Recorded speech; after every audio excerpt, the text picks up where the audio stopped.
Hello, welcome back. We are not quite finished with SkyShade yet. We haven't quite escaped its clutches. And today we're here with a video that I like to do after I finish read along, where we talk about some ways that we could maybe fix or help out the book that we just read. Because I am also, fun fact, if you haven't figured it out yet, a developmental editor, and this is kind of what I do for a living, is help people fix their books on a story level, on a structure level, on a character level, all of that stuff. I don't do the spelling and grammar. That's none of my business, none of my never mind. That's somebody else's job. I am a developmental editor. So if you do have a book and you're looking for one of those, you can hire me. I know, that's exciting. You can find me on Fiverr and ask questions about what you'd like to do and what would be best for your book. We can definitely work out things if you're on a budget. We can do it in segments. And your first 5K words are only $25 to see if we would be a good fit. Also, before we get started, I feel compelled to mention that I am an author as well. And if one of the things that you liked about the Lightlark series was the adventuring, the exploring, the finding cool objects and bonding along the way, you might like my book, Adventure a Mage, where there is dungeon crawling adventure to find cool objects, but also a growing friendship. This is the first book in a series, so more books will be coming. If you're looking for actual queer representation, if you're looking for a true best friendship, a platonic soulmate bond that's only going to get stronger, I recommend Adventure a Mage, available now on Amazon. I also have a fantasy romance that I don't have near me right now, so if the romance part is what you liked, check out my book, The Wolf and the Hawk. Anyway, so SkyShade. I will be real with you. I personally don't find that much to salvage within the pages of SkyShade. With Lightlark, there was something. There was structure, there was something, there was some kind of intention. I could feel the author's intention, because that's what I really do, or try to do as a developmental editor, is see the author's intention for their story and help them get even closer to that. Because believe it or not, when you're an author, what you want for your book isn't always what comes out on the page, and sometimes you need somebody else to help you figure out, like, how to get it to the place where you want it. But here's the thing about SkyShade. I don't think Alex Aster wanted it. I think that she just belched it forth, and they did bare minimum, like spelling and grammar, and then shoved it out into the world. Because everyone has given up on these books being good. They just exist to make money. This is just my opinion, but you saw SkyShade. You saw the state of that thing. It was this close to being unintelligible. The first two books, like the first one was bad, but intelligible. The second one, a lot of people said it was better than the first one. I think it was worse. At least on a storytelling level, it was worse. Maybe her prose were slightly better. Some people think that they were. I disagree, but that's just me. But this one backslid on every single quality that a book can have. I legitimately don't think I could take what I was given with this book and figure out what the author wanted. The only thing I can ascertain that she wanted was for Isla to become more and more powerful and for her to continue to fall in love with Grim. Everything else, and I'm wondering, like, if she was given her druthers, if she didn't have her publisher waiting in the wings being like, hey, write us another book, you owe us another book, you signed a contract, would she have written this? I very much doubt it. I feel like after Nightbane, she was already bored of this series and ready to move on. And I think that's because it was originally supposed to be just a trilogy. And now she's doing 5 books, and she's got to figure out what to do with that, and I can feel her lack of caring dripping from every page. Because believe it or not, in my experience with my readers can tell when you don't care. My readers can tell when I'm not loving something. They legitimately can. They'll be like, I feel like maybe you weren't enjoying this section. And I'll be like, yeah, wow. What can we talk about? Because I don't think there's any saving the plot of this book. So I wrote down a few notes that I just wanted to talk about pertaining to SkyShade. And we'll go from there and see just like if I bounce off into anything else. with this one. Feel free to comment below how you would try to save this book, because maybe there's a smidgen of a crystal of an idea in this thing that I'm just missing out on. Also, I did read a bonus chapter for my patrons and channel members, so if you want to see that, become a patron or a channel member. I will also be reacting to an interview with Aster for my patrons and channel members, so if you haven't had enough SkyShade content yet and you need even more, become a patron or a channel member, because you get those exclusive videos never seen here on the regular channel, as well as other things. Like I read a excerpt from her upcoming contemporary romance. We read one of those for patrons and channel members, so definitely check that out. So before Julian launches into all of her other notes, editing Julian here, because I thought of another thing that I wanted to add, and I'm going to say it now while it's still in my brain. And that is that I would counsel Aster to do more with the contrast between Grim and Oro, and not just contrasting like one is better and the other is worse, but contrasting two things about them that would draw Isla to either of them. Because, like, right now she's super, super drawn to Grim, and I'm not entirely certain why.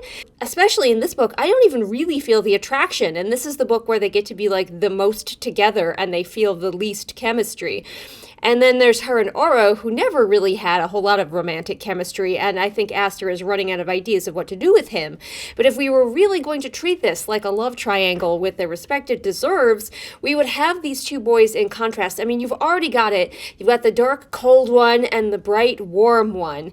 So play with that. Instead of having Grim have to cuddle Isla in the cold cave, make that be Oro. Swap spots. So Oro is cuddling her in the cold cave, and she realizes what a warm, wonderful presence he is in her life and how much joy he brings her. And then in the hot place, you swap it with Grim, whose touch is cold, and she realizes what a balm he is on her life, how he brings coolness to her hot temper. I don't know, but like, contrast. Start with the very easy thing you've given yourself of the hot and cold, dark and bright, and move on from there to figure out what she likes about each of these boys, how they contrast each other, and also not in a way that makes it so like obviously one of them is better. It's not contrast to be like Grim is smarter and Oro is dumber or something like that. It's not to make one look bad and the other look good.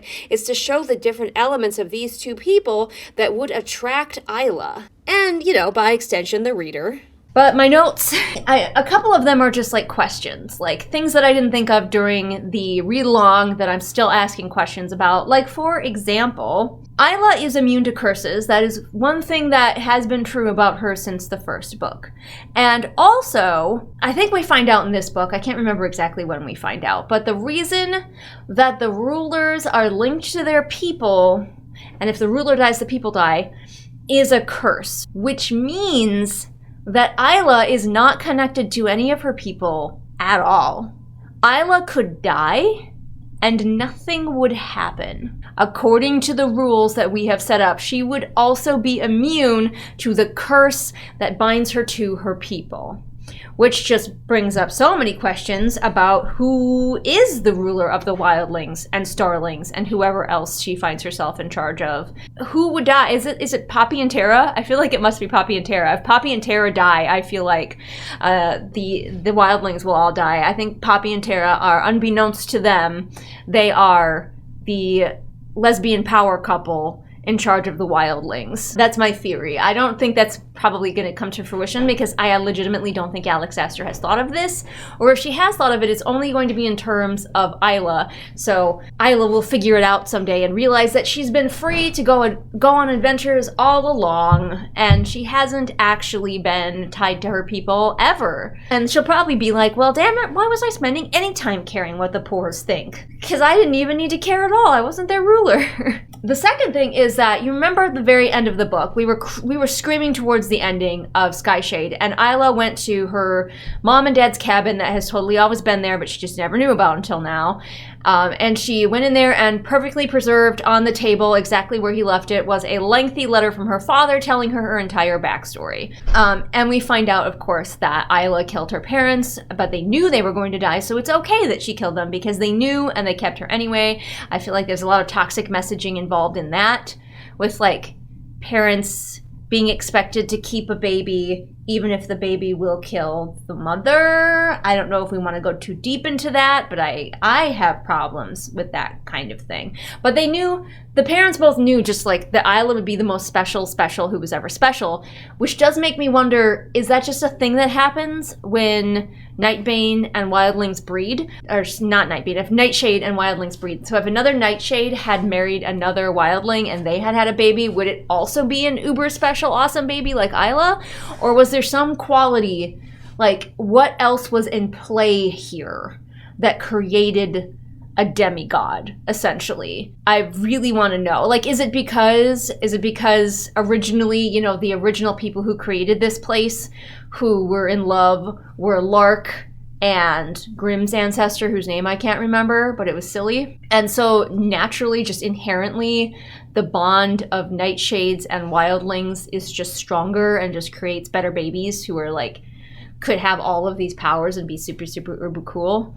Or was Isla a fluke? But her parents knew that she was so powerful that she would kill them immediately upon being born. As I was saying, her father's lengthy letter is there on the table for her, as well as her mother's power that they put into a jar somehow, like a little trinket. I don't know how. They did. Don't ask stupid questions. But yes, her mother's powers are in a little jar. And her mother's power was to tell the future. Something that in all of this book, Isla has been obsessed with. Isla has been obsessed with finding people who can tell the future. Tell me the future, tell me the future. Give me the prophecy. I need to know, I need to know, I need to know.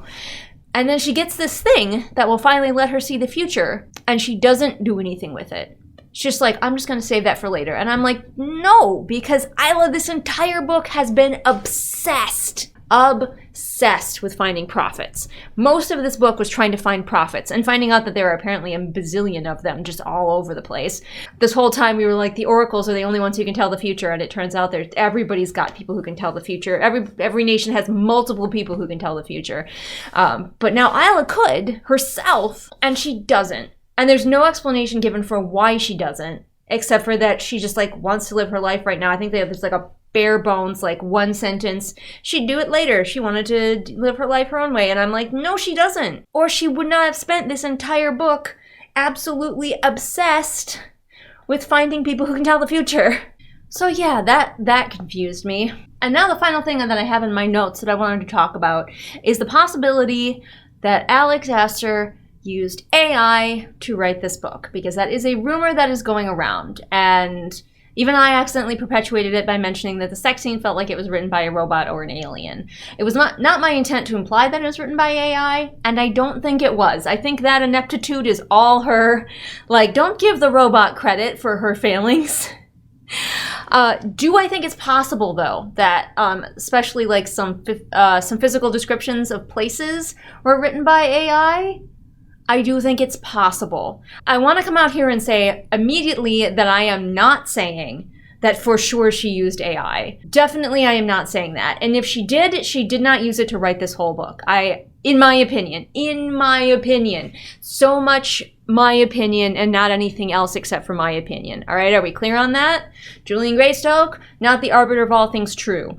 Okay, but in my opinion, I think she may have used some generative AI and some ChatGPT to write this book. And I think she may have used it in some physical descriptions of places specifically, because I feel like she doesn't like describing places, but she knew that she was supposed to, and so she may have just asked an AI, describe a castle, and use that. I could see that happening. But here's where I think she actually used something like ChatGPT. And again, just my theory, all right? But I need a little background for this. So my husband and I often do a weekend-long tabletop role-playing session with our friends. It's usually pretty in-depth, it's pretty intense. And last year, the one that we did was like a Victorian, fantastical-esque setting where characters were trapped aboard this ghost cruise ship and trying to figure that out. And while Adam and I were brainstorming it, we like to come up with a list of things that could happen to the characters. That, like, if things are slow, if the characters don't know what to do next, we can, like, roll a die and look at the list and be like, they are attacked by insert thing. To get the characters moving again if they're stuck. or if things are getting too slow, there's too much of a lull, they're navel-gazing too much, we'll throw something at them. And so Adam and I were brainstorming like we usually do, writing stuff down, and Adam was like, let's ask ChatGPT what it thinks the characters would do. For the record, we did not use any of its suggestions, but one of them will live in my brain rent-free forever, because we put in the setting and we put in the time period, and so ChatGPT thought that our players should visit the ship's opium den. But anyway, after that good laugh, we went on and we just kept brainstorming with our own human brains. But I think that Alex Aster just asked ChatGPT what should happen next a lot of times in the book, which is why it feels so random and so much like nothing builds up or leads into anything else. That's my theory. She didn't know what she wanted to happen in this book. She had no idea. And so every time she finished a scene and she didn't know where to go next, she plugged a prompt into ChatGPT. And ChatGPT was like, okay, they go to a mountain where they have to climb through some caves. Okay, ChatGPT, what are in the caves? They encounter a monster with horns and deep water. Like, I think it feels to me like that's what happened. Otherwise, it was just her looking at other books and figuring out what the other book did and then putting that into her book. Because this is going to sound so mean, but I don't think Alex Aster has a very good imagination. And I'm not just talking about like being able to see things in her head, because I know she can't. She has said that she has like complete aphantasia or whatever it is where you cannot visualize things in your head. That's not her fault. It's just the way she was born. Some people are born that way. And I will say that like people don't like to hear this, but if you are born that way and you can't visualize in your head, you are going to have a harder time being an author. I'm not saying an impossible time, and plenty of people do it, but it is going to be harder. People get mad when I tell them that something is going to be harder for them because they think I'm saying that they should quit, when in reality I'm saying, hey, brace yourself, because it's going to be harder for you. And having aphantasia makes it much harder for you to be a writer, especially when you can't visualize anything at all. And it's a problem that she very clearly struggles with and has not found out a way to deal with in her books. She tried the hardest in the first book, for sure, and she still very clearly struggled. That's not the kind of imagination I'm talking about, though. I just don't think she's very imaginative on a storytelling level. Like that first book she had in her head, I think she's told us, like she wrote it when she was, what, like 15? And when she was 15, she had a pretty wild imagination, but clearly she had one to invent this whole world and all of these things that are in it and all of these ideas. No matter how goofy and nonsensical, she came up with some things. But I think that was it. I think her imagination has gone away as she's become an adult. Again, this sounds so mean, but there are just people who are unimaginative, all right? Sometimes there are people in the world who are unimaginative. There are people like me, and probably many of you, who have huge imaginations and are constantly in a state of creating various scenarios that will turn into books or not. We are living inside of our head more than we're living in the real world sometimes. And there are other people who aren't like that, and I think the world needs both of those types of people. But I think that also makes it really hard to be a book writer, because being an artist, and especially an author, is an imagination-heavy job. And I don't think Alex Aster has a very strong imagination. And so all she does is take things that she's seen in other books and potentially prompts from ChatGPT and puts them fully, she copy-pastes basically. She puts them in her own words so the teacher won't notice that she's stolen someone else's homework. And that's her book. Pretty much everything in SkyShade felt like it came from somewhere else. And I had people in the comments commenting it too. Like the stuff that I didn't notice came from somewhere else, other people were noticing came from somewhere else. Now, don't get me wrong. In your book, there are gonna be things that your book has in common with other books. That's perfectly normal. But if pretty much every single aspect of your book can be identified as something from somebody else's book, then I start to get suspicious. Like this book, especially SkyShade, doesn't feel like it has a single original thought, except for maybe the idea of Isla being able to steal people's powers when she kills them. But correct me if I'm wrong, maybe you've heard of that in another book. And that was the only idea that I liked. And I really liked that idea. And I really wish that a better author was exploring that idea, because wouldn't that be so cool to have a character, preferably a morally good character, so this would be like a conflict for them, who could gain more powers and help save the world, but they have to kill people to do it. And if they kill bad people, are the powers tainted? You know, there's all kinds of things to explore with that idea. And you know, some people are so lawful good that they won't even feel okay killing bad people to get their powers.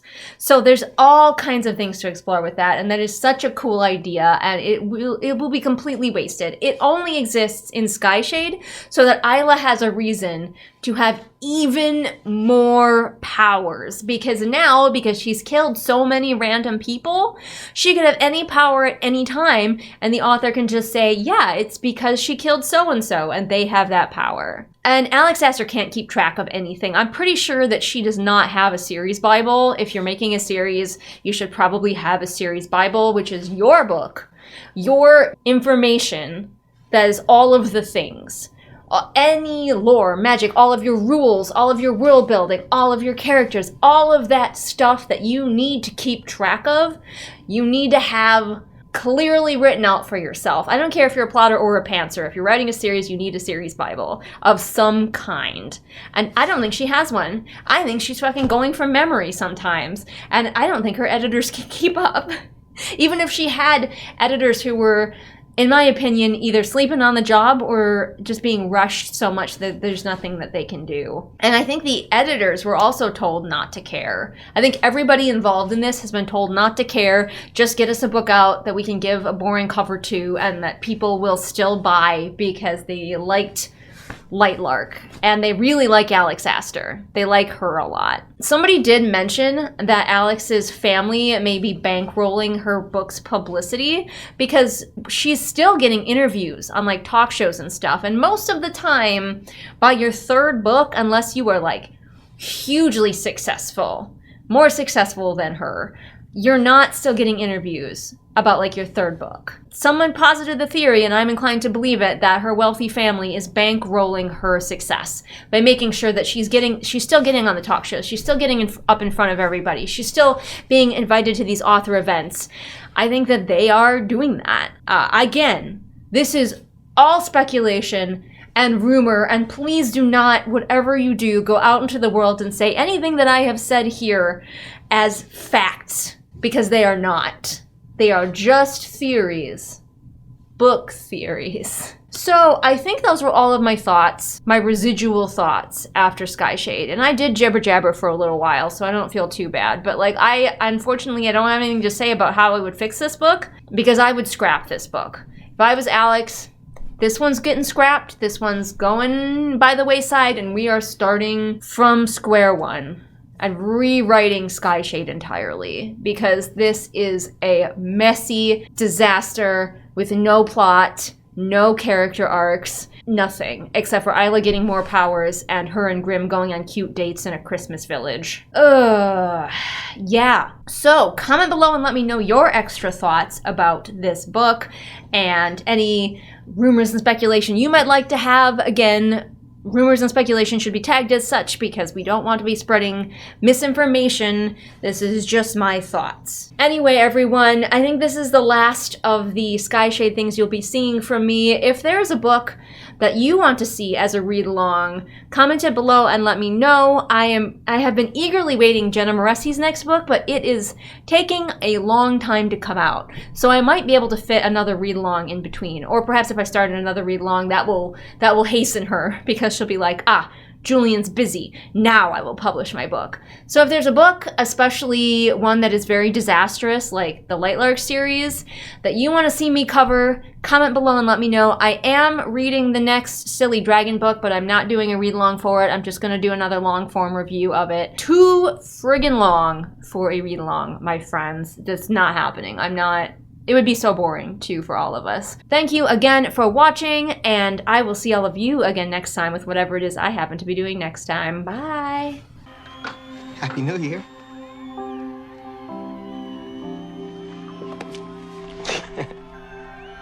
This month, it's just the warmest of hugs from me to my lovely patrons. Patrons in reverse order like Lisa, Amanda, Jenny, Savvy, Scribbling Cat, Rennie, Jesper, Zaire, Shelby, Vampire Antihero, Callison, Anne-Sophie, Patrick, Belle, Light Julie, Hidden Glade, Kit, Merween, Sophia, Swamp Goblin Waifu, Deborah, Alyssa, Celia, Mufflier, KJ, Jessica, Caitlin, Robin, Jojo Bookish, Ronnie, Kirsten, Pudamancer, Mooney, Kira, Sam, Haley, Pansing Pony, Roma, 78 kilograms of shade, Kat, Sarah, Bird Anonymous, July, Martha Baggins, SB Boots, Laknunga, Tina, Gay Tutter, Jen, Annika, Kay, Scout, GK, Semi-Dark, Marshy, AJ, Lunar Muse, Jose, Lady Kragan, Cameron, Christina, Rhea, Stephanie, Haley, Tactical Hot Dog, Nemo, and Bunny. Thanks again, everyone, for making it through another year with yours truly. Hopefully there'll be all kinds of cool stuff coming up soon.